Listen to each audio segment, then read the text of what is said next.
যে এটা লুটপাটের বাজেট। এই বাজেটকে বাইরে অনেকে বলছে চানাচোর মার্কা বাজেট, যা শুনতে ভালো লাগলেও খেলে পেট খারাপ হয়।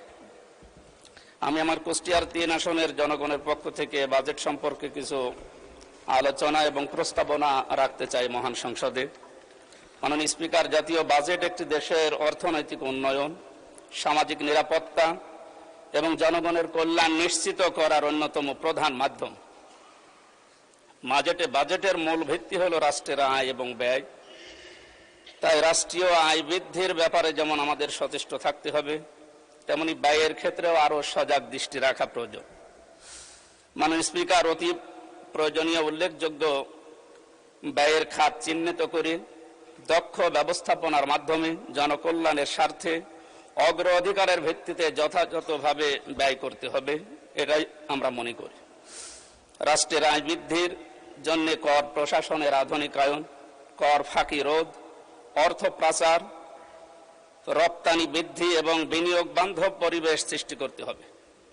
একই সঙ্গে সাধারণ মানুষের উপর অতিরিক্ত করের চাপ না বাড়িয়ে রাজস্ব আহরণের নতুন ক্ষেত্র খুঁজে বের করতে হবে। দেশের সবচাইতে বড় গুরুত্বপূর্ণ বিষয় হচ্ছে বেকার সমস্যা। এই বেকার সমস্যা নিরসনে শিল্পায়নের প্রতি বেশি গুরুত্ব দেওয়ার প্রয়োজন। বৈদেশিক রেমিটেন্স বৃদ্ধির প্রতি বিশেষ গুরুত্ব আরোপ করা অধিক প্রয়োজন। মাননীয় স্পিকার, ব্যয়ের ক্ষেত্রে শিক্ষা, স্বাস্থ্য, কৃষি, যোগাযোগ, সামাজিক নিরাপত্তা এবং কর্মসংস্থান খাতকে অগ্রাধিকার প্রদান করতে হবে। মাননীয় স্পিকার, বাংলাদেশ কৃষি নির্ভর একটি দেশ। কৃষি ক্ষেত্রে যত উন্নয়ন হবে দেশ তত অর্থ সমৃদ্ধ হবে। এজন্য কৃষকদের স্বল্প মূল্যে সার, বীজ এবং শুল্ক মুক্ত কৃষি সরঞ্জাম আদি সরবরাহ করা প্রয়োজন।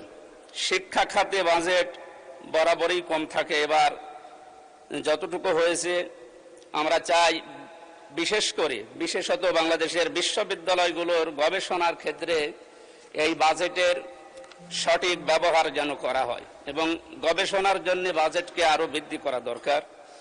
এই বাজেট এত কম যে তা দিয়ে দেশে অর্থনৈতিক সমৃদ্ধিতে তেমন কোনো ইতিবাচক ভূমিকা রাখা সম্ভব হচ্ছে না বলে গবেষকরা জানাচ্ছে।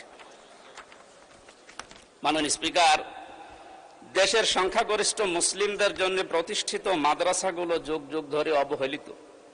ইবতেদায়ী মাদ্রাসা এবং সকল জেলা শহরে আমি একটা করে ফাজিল এবং কামিল মাদ্রাসা জাতীয়করণের মাধ্যমে মাদ্রাসা শিক্ষার উন্নয়ন ব্যবস্থা এবং এবারের বাজেটে আসলে বাজেট আরো যথার্থ হতো বলে আমি মনে করি। মাননীয় স্পিকার, যোগাযোগ ব্যবস্থার উন্নয়ন হলে দেশের অর্থনৈতিক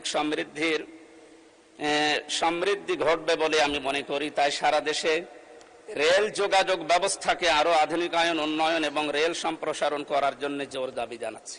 বিশেষ করে আমার কুষ্টিয়া ঝিনাইদহ এই 45 কিলোমিটার মাঝখানে কুষ্টিয়া ইসলামী বিশ্ববিদ্যালয়, এখানে প্রায় 20 থেকে 22 হাজার ছেলে মেয়েরা লেখাপড়া করে। এদের জন্য ট্রেনের যে ব্যবস্থাটা করা হয়েছে, রেল লাইন চালু করার উদ্যোগ নেওয়া হয়েছে, আমরা শুনেছি, এখনো কার্যকর কোনো ভূমিকা দেখতে পাইনি। আশা করি এই ব্যবস্থাটাও এই আগামী বাজেটে অন্তত আসবে। এই বিশাল বাজেট প্রণয়ন হওয়ার বিগত সময়ের মতো বর্তমান সরকার দলীয় দায়িত্বপ্রাপ্ত বিভিন্ন ব্যক্তিবর্গ যে অর্থ পাচার করবে না তার নিশ্চয়তা কে দেবে? দুই দল থেকেই আমরা বহু কথা শুনেছি বাজেটের উপরে। আমার মনে হচ্ছে গতানুগতিক কথাই বেশি আসতেছে।